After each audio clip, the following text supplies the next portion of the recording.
Satuan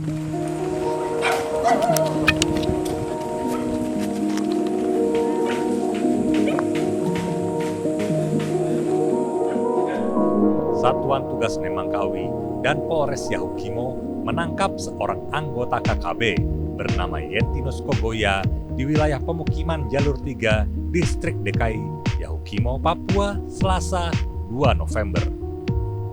Penangkapan tersebut dilakukan setelah mendapat informasi dari masyarakat bahwa ada salah satu kelompok kriminal bersenjata duga berada di ibu kota DKI, Kabupaten Yahukimo, Papua. Kabid Humas Polda Papua, Kombes Polisi Ahmad Mustafa Kamal, Rabu 3 November di Jayapura mengatakan, dari hasil pemeriksaan, pelaku Yentinus terlibat pembunuhan warga sipil di Kampung Bingki. Yentinus berperan sebagai penerjemah, penghubung, dan juga bermain dalam media sosial.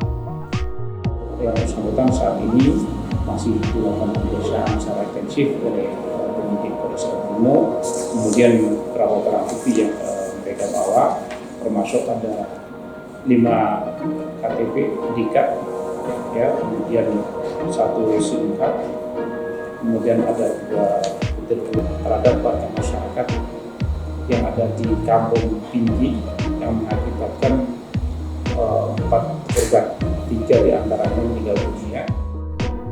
Saat ini, Yentinus tengah diperiksa intensif di Polres Yahukimo terhadap kasus kekerasan warga sipil yang terjadi 24 Juni 2021 di Kampung Bingki, Kabupaten Yahukimo, Papua.